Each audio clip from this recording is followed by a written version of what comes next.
I was hanging student artwork in my classroom when Superintendent Harris walked in with a manila folder that would destroy my faith in public education forever. The afternoon sunlight streamed through tall windows, illuminating watercolor paintings and clay sculptures created by my elementary students. "Rodriguez, we need to discuss some changes to your contract for next year," she said, setting the folder on my paint-splattered desk with the precision people use when delivering a terminal diagnosis. The smell of tempera paint filled the air as I arranged colorful self-portraits created by my third-grade students.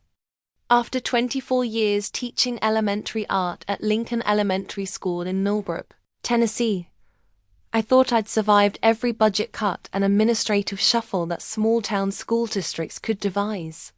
Due to budget constraints, Harris began with a rehearsed tone. "We're going to need to reduce your position from full-time to part-time, effective next semester. Your new schedule will be 3 days per week, with a corresponding salary reduction of $30,000 annually." I looked up from Maria's rainbow drawing that the 8-year-old had spent 3 weeks perfecting. "Budget constraints?" I asked, setting down the artwork with trembling hands. The district just approved a $2 million renovation of the football stadium and $400,000 for new administrative offices. "How exactly are we facing budget constraints that require cutting art education?" "That's different funding," Harris replied quickly. "Capital improvements and educational personnel come from separate budget categories." What she didn't tell me was that other essential programs meant hiring Mayor Robert Hawkins's 22-year-old nephew, Jake, as a special education consultant, at exactly $45,000 per year, $15,000 more than they were cutting from my position. This despite Jake having zero experience in education or working with children. What she also didn't know was that I had friends throughout the district office who would soon provide me with documentation proving my salary cut was financing the most blatant case of political nepotism our small town had ever witnessed. And what none of them anticipated was that in 6 months, I'd be sitting in a national television studio, exposing their corruption to 12 million viewers during prime time, destroying political careers and changing the course of our community forever. Because sometimes, the art teacher they try to silence is the one who knows how to paint a picture that the whole country can see. I'm Elena Rodriguez, and I've been teaching elementary art since 2001, with a master's degree in art education from the University of Tennessee. I'd grown up in East Los Angeles, the daughter of immigrant parents who valued education above all else. And I'd chosen teaching because I believed art could transcend cultural and economic barriers. Lincoln Elementary serves 800 students in Millbrook, Tennessee, a picturesque town of 12,000 people nestled in the foothills of the Great Smoky Mountains. My art room was on the 2nd floor, a converted classroom that I'd transformed into a creative sanctuary over 2 decades. Every wall was covered with examples of student work rotating throughout the year. Despite Millbrook's small size and the limitations of rural school funding, I'd built something extraordinary.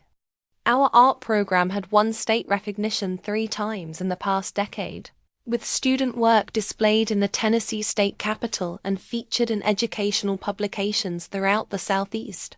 More importantly, I developed a reputation for reaching every child, regardless of their artistic ability or confidence level. The shy kindergartner who'd never held a paintbrush learned to express complex feelings through color. The 5th grader with dyslexia discovered he could communicate through visual art in ways that words couldn't capture.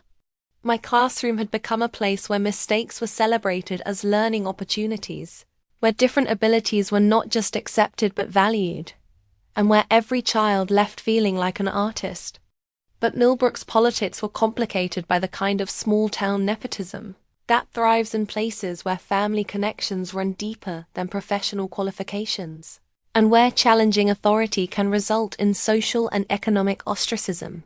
Mayor Robert Hawkins had been in office for 12 years, ruling Millbrook like a personal fiefdom where city contracts went to his friends, Hiring decisions benefited his relatives, and anyone who questioned his authority faced swift retaliation.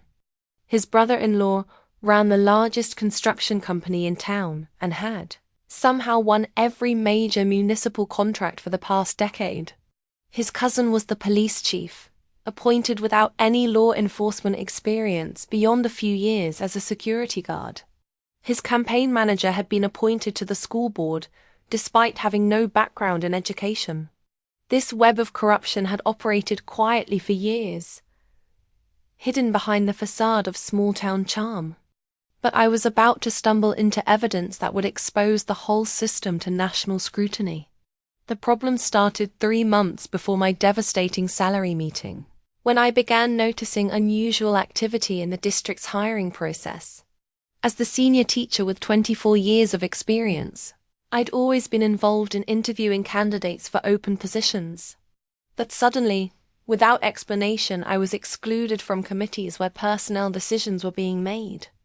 "We're streamlining the hiring process," explained Principal Morrison when I asked. "The district office is handling more of the personnel decisions directly." This streamlining coincided with the arrival of several new employees whose qualifications seemed suspiciously thin. A substitute teacher who happened to be Mayor Hawkins's girlfriend's daughter. A maintenance worker who was actually the school board president's son, hired at a salary higher than veteran custodians. But the most obvious appointment was Jake Hawkins, Mayor Robert Hawkins's nephew, who'd been hired as a special education consultant, despite having only a business administration degree. Jake was 22 years old, fresh out of Middle Tennessee State University. His employment history consisted of 6 months working at his uncle's real estate office, answering phones and updating social media accounts.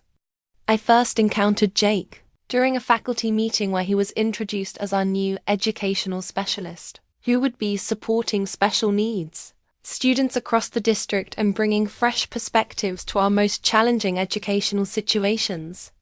When asked about his qualifications, Jake mentioned his business degree and his lifelong passion for helping people reach their potential. But he couldn't answer basic questions about IEPs, learning disabilities, or federal special education law. "I'm still learning the ropes and getting familiar with the specific terminology," he said with the confident smile of someone who'd never had to earn anything through merit. "But I'm excited to bring innovative approaches and fresh thinking to the challenges facing our special needs population." Fresh thinking. From someone who couldn't define an IEP if his career depended on it.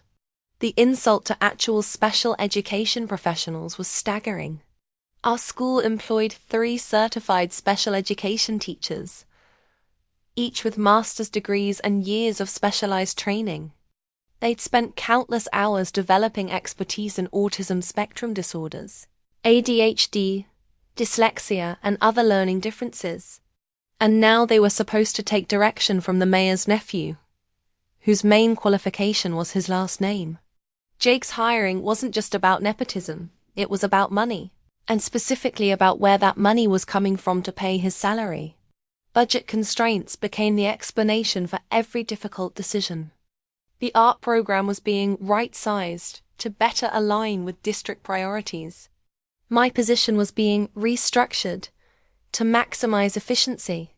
The reality was that they needed $45,000 to pay Jake Hawkins for a job he wasn't qualified to perform, and they decided to take $30,000 of those dollars from the art teacher, who'd been successfully serving students for 24 years without any political connections. When I asked for specifics about the budget crisis, I was told that financial information was confidential and that personnel decisions were above my pay grade. When I requested documentation about the district's finances, I was informed that such information was not typically shared with classroom teachers. The message was clear. Shut up, accept the cut, and be grateful you still have any job at all. But I'd spent too many years watching talented educators get pushed around by incompetent administrators and corrupt politicians. I'd seen too many valuable programs eliminated while money mysteriously appeared for projects that benefited the right people. This time, they'd picked the wrong teacher to mess with.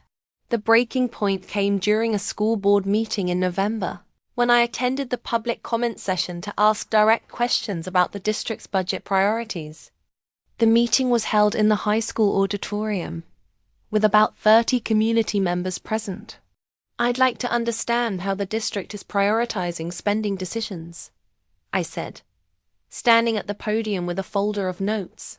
"Specifically, I'm curious about the decision to eliminate teaching positions while creating new administrative roles that duplicate services already provided by certified professionals." Board President Williams, whose son had mysteriously been hired as a maintenance worker, shifted uncomfortably in his seat. "The board makes all personnel decisions based on comprehensive needs assessments and detailed budget analysis," he replied with corporate speak that said absolutely nothing meaningful. "Could you share that needs assessment with the community?" I asked.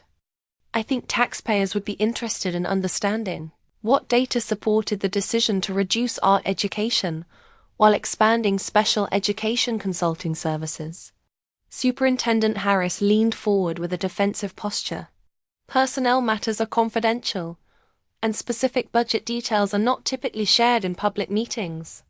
"I'm not asking about personnel matters," I replied calmly. "I'm asking about budget priorities. How does the district justify spending $45,000 on a consulting position while cutting $30,000 from art education?" The room grew quieter as board members exchanged nervous glances. "Our special education consultant provides essential services that support our most vulnerable students," said board member Patricia Cox, whose appointment had raised eyebrows due to her complete lack of educational background. "Art education, while valuable, is not considered a core academic requirement under state standards, which allows us more flexibility in staffing." "Essential services," I repeated. "Could you describe what specific services this $45,000 consultant provides that aren't already being provided by our 3 certified special education teachers, each with master's degrees and years of specialized training?"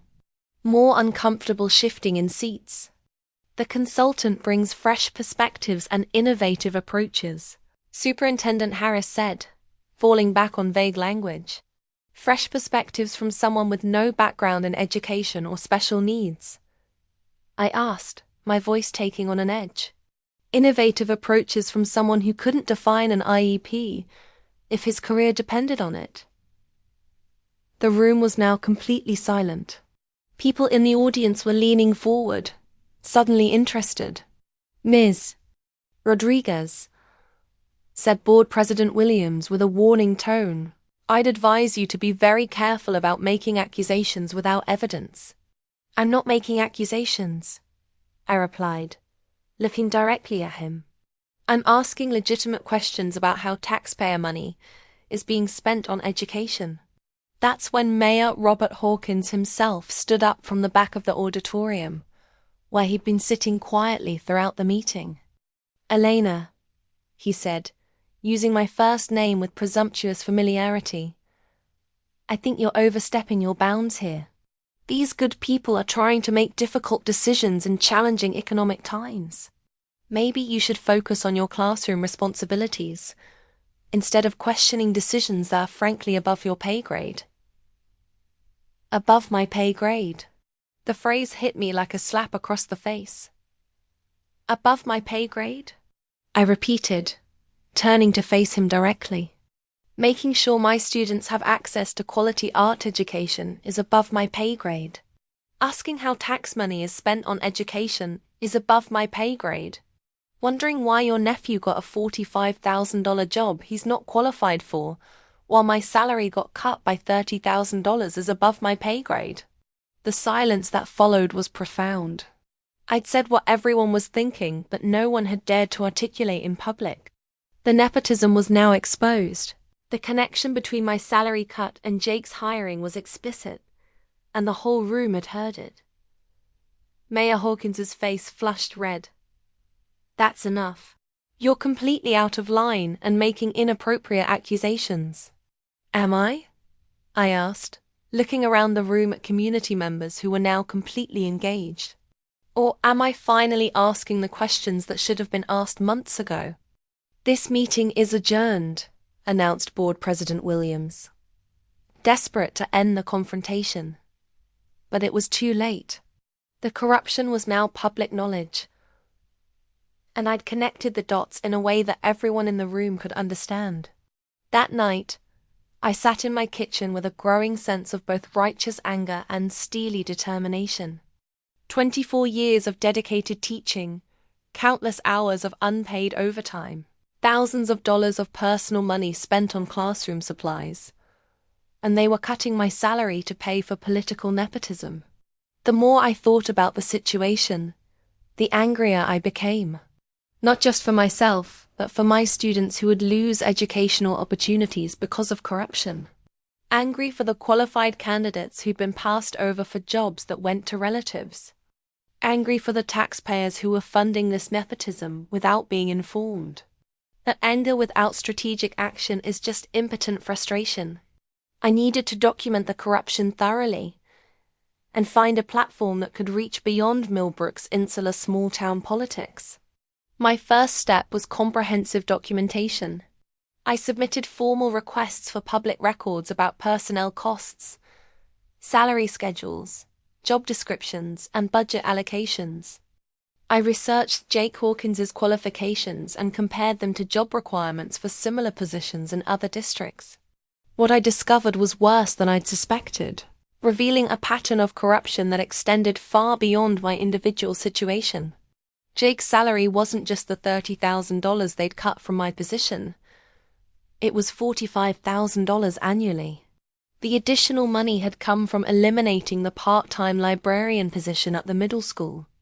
The district had also created a technology coordinator position for the mayor's campaign manager's son, despite his having no background in educational technology. His salary was $38,000, funded by eliminating music programs at 2 elementary schools. A clear pattern was emerging. Qualified educators were being fired or having their positions eliminated, while unqualified political appointees were being hired at equal or higher salaries. The total cost of nepotism was approaching $200,000 annually, money that could have funded art, music, library, and special programs for every student. That's when I remembered my college roommate, Jennifer Martinez, who was now a senior producer at a major national news network specializing in education stories and political corruption investigations. "Jim," I said during our first phone call, "I think I have a story that might interest your network and your audience." Jennifer was immediately intrigued by the story of systematic nepotism in small-town Tennessee. As a producer for a major television network's education segments, she'd covered similar stories in larger urban districts, but the blatant nature of Millbrook's corruption made it particularly compelling for national television. "This has all the elements of a powerful investigative piece," she told me. Political nepotism, direct impact on children's education, a teacher willing to speak out publicly, and a small town where everyone knows everyone. But we need absolutely solid documentation. Over the next 6 weeks, I worked with Jennifer and her research team to gather evidence that would support a national news story. They helped me file Freedom of Information Act requests for detailed budget information, personnel records, and hiring documentation. What we discovered exceeded even my worst expectations about the scope of the corruption that had infected Millbrook's government and school system. The nepotism wasn't limited to the school district. It extended throughout every level of city government. Mayor Hawkins's relatives and political supporters held positions in multiple departments, often with salaries that far exceeded their qualifications or experience. The school district's records showed that over the past 3 years, administrators had eliminated positions for 7 qualified teachers, while creating 8 new consultant, coordinator, and specialist positions for politically connected individuals. The total cost of these political appointments was over $300,000 annually, money that had been diverted from educational programs. Meanwhile, Jake Hawkins was earning $45,000 per year to consult on special education matters, despite never having worked with a single student or attended a single IEP meeting. His job description was so vague that it was impossible to determine what he actually did during his work hours. Elena, this is much bigger than just your individual salary cut, Jennifer told me during one of our planning sessions. This is a systematic pattern of corruption that's affecting education quality, wasting taxpayer money, and undermining public trust. The American people need to know about this kind of abuse. But going public with the story on national television would have serious consequences for my life in Millbrook. Small towns have long memories, and challenging the mayor's authority publicly could result in retaliation against me and anyone who supported me. I could lose my job entirely and face social ostracism in a community where I'd lived and worked for over 2 decades. Are you fully prepared for what might happen after this story airs? Jennifer asked me directly. Small-town politics can get extremely nasty when corruption is exposed. I thought about my students who would continue to lose educational opportunities because of this corruption. I thought about the qualified teachers who'd been fired to make room for political appointees. I thought about the community that deserved better leadership. I'm prepared for whatever happens, I said with conviction. This story needs to be told, regardless of the personal consequences. The interview was scheduled for December 15th, during prime time. The story would be broadcast to approximately 12 million viewers across the country, exposing Millbrook's corruption to a national audience. The week before the CNN interview, rumors began spreading through Millbrook's tightly connected social networks that I was working with national media to cause trouble for Mayor Hawkins and the school district. The pressure to back down was immediate and intense. Principal Morrison called me into her office for what she described as a friendly conversation about the importance of team loyalty. Superintendent Harris sent me an email suggesting that continued employment depends on maintaining positive professional relationships and avoiding public controversies that might reflect poorly on the district's reputation. But the most direct intimidation came from Mayor Hawkins himself, who called me at home while I was grading student artwork. Elena, I hear you're talking to reporters about our little disagreement over budget priorities, he said, his voice carrying a barely concealed threat. I think you should very seriously reconsider whatever you're planning to do. Millbrook is a small town where people have long memories, and actions have consequences. Is that a threat, Mayor Hawkins? I asked, making sure to record the conversation. It's friendly advice from someone who's watched a lot of good people make career-ending mistakes by biting the hand that feeds them, he replied with casual menace. Sometimes the smart thing is to accept reality and move on, instead of creating problems that can't be solved. But the intimidation tactics only strengthened my resolve. If they were this desperate to keep me quiet, then the corruption was probably worse than what I'd already discovered. The interview was conducted via satellite link from a TV station in Knoxville, with Jennifer Martinez asking questions from the network's Atlanta studios. I wore my best professional outfit and sat in front of a backdrop that showed examples of student artwork. Elena Rodriguez has been teaching elementary art in Millbrook, Tennessee for 24 years, Jennifer began, introducing the story to CNN's national audience. But when she discovered that her salary was being cut to pay for what she calls blatant political nepotism, she decided to speak out about corruption that extends throughout her small town's government. Elena, tell us what happened. For 18 minutes, I told the complete story of my salary cut, Jake Hawkins' hiring, and the systematic pattern of corruption affecting education throughout our district. I presented documentation showing how qualified teachers had been eliminated, while unqualified political appointees were hired at equal or higher salaries. The mayor's nephew is earning $45,000 per year to consult on special education matters, despite having zero experience in education, special needs services, or working with children, I explained, looking directly into the camera. Meanwhile, We've eliminated positions for certified teachers who actually work with students every day. And we've cut programs in art, music, and library services. Jennifer asked detailed questions about the impact on students and the broader implications for public education. And I described how essential programs have been systematically eliminated to fund political appointments that serve no educational purpose. This isn't just about my individual salary, I emphasized. This is about a pattern of corruption that's stealing educational opportunities from children to benefit the mayor's family and political supporters. It's about using taxpayer money to fund nepotism instead of education. The segment included graphics showing the district's budget allocations, comparing the qualifications of political appointees with the teachers they'd replaced, and calculating the total cost of nepotism to taxpayers and students. What do you hope to accomplish by speaking out on national television? Jennifer asked during the final segment. I hope to restore accountability and integrity to our educational system and our local government, I replied. Parents and taxpayers deserve to know how their money is being spent, and students deserve to have qualified educators, rather than having their educational opportunities sacrificed for political appointments.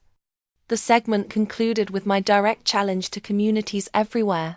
If you care about your children's education and honest government, demand transparency from your elected officials. Don't let corruption steal your kids' future while enriching political cronies. The reaction was immediate, explosive, and far exceeded anything I'd anticipated. Within 6 hours of the broadcast, Millbrook was experiencing the kind of media attention that most small towns never see. The story had been picked up by every major news network, shared thousands of times on social media, and featured on morning talk shows where hosts expressed outrage about small-town corruption affecting children's education. By Friday morning, reporters from the New York Times, the Washington Post, and USA Today were in Millbrook investigating. The small-town corruption that had operated in darkness for years was suddenly exposed to scrutiny from journalists, investigators, and citizens across the country. Mayor Hawkins held a desperate press conference, denying all allegations and claiming that I was a disgruntled employee, spreading malicious lies about the city's leadership. But the documentation I provided to CNN was comprehensive, detailed, and impossible to refute. His denials only made the story bigger and more compelling, drawing additional attention from investigative journalists. The Tennessee Department of Education announced a comprehensive investigation into the district's hiring practices, budget management, and compliance with state regulations. The FBI's Public Corruption Unit began examining whether federal laws had been violated in the use of federal education funds to pay for political appointees. 3 school board members resigned within 10 days of the television broadcast, citing personal reasons, family obligations, and health concerns that had mysteriously appeared immediately after national attention focused on their role in approving nepotistic hiring practices. Board President Williams announced he was stepping down to focus on private business interests. Superintendent Harris was placed on administrative leave pending the outcome of investigations. Principal Morrison was reassigned to a non-supervisory position in the central office. Jake Hawkins quietly resigned his $45,000 consulting position within 2 weeks of the television interview, releasing a brief statement claiming he'd been accepted to graduate school and needed to focus on his academic pursuits. The other political appointees began resigning as quickly as possible, like rats fleeing a sinking ship before investigators could examine their qualifications and job performance in detail. Within 8 weeks of the television interview, the district had eliminated all of the political appointments that had cost taxpayers hundreds of thousands of dollars annually, and administrators were advertising for qualified candidates to fill legitimate educational positions. But the most personally satisfying outcome was the restoration of my position and recognition of the value I brought to students and the community. The new interim superintendent, brought in by the state to restore integrity to the district, immediately contacted me to discuss reinstating my full-time position. "Miss Rodriguez," she said during our first meeting, "the district owes you a tremendous debt of gratitude. Your courage in speaking out has helped us eliminate corruption and restore proper focus to education. We want to make sure you're fully supported in continuing the excellent work you've been doing." My art program was not only fully restored but expanded with additional funding for supplies, equipment, and professional development that had been denied during the corruption era. Today, 4 years after the television interview that changed our community forever, Millbrook's schools are thriving in ways that seemed impossible during the corruption era. Our art program has won additional state recognition. Our test scores have improved across all subjects, and our students are receiving the educational opportunities they deserve. The community has rallied around public education in ways I'd never witnessed before the corruption scandal. Parents who had been unaware of the nepotism became actively involved in school governance, attending board meetings, asking informed questions, and holding officials accountable. Mayor Robert Hawkins was defeated in the next election by the largest margin in Millbrook's recorded political history, 73% to 27%, a landslide, attributed directly to the corruption scandal that the television interview had exposed. His defeat sent a clear message that communities will not tolerate corruption when they're informed about it and given opportunities to demand accountability through democratic processes. The new mayor, Sarah Williams, ran on a platform of transparency, accountability, and honest government. She promised to end the nepotism and cronyism that had plagued city government for over a decade, and she's kept those promises through open hiring processes and public budget discussions. Jake Hawkins never did attend the graduate school he'd claimed as his reason for resigning. According to mutual acquaintances, he eventually found work at a car dealership in Nashville, presumably in a position he'd actually earned through qualifications rather than family connections.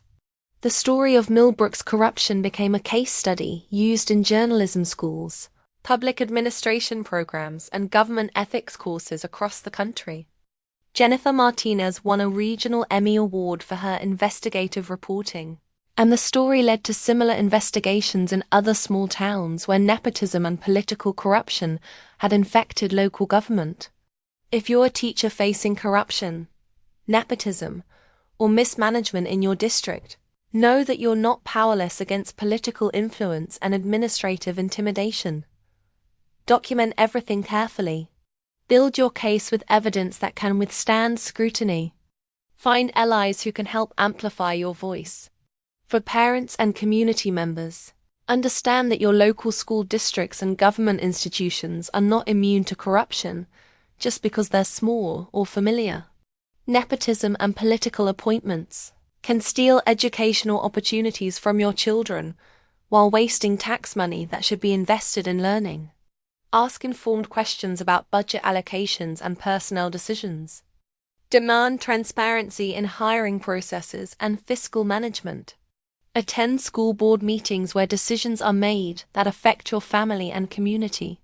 For politicians and administrators who might be tempted to use educational resources for political benefit, remember that teachers are trained researchers, effective communicators, and passionate advocates for children and learning.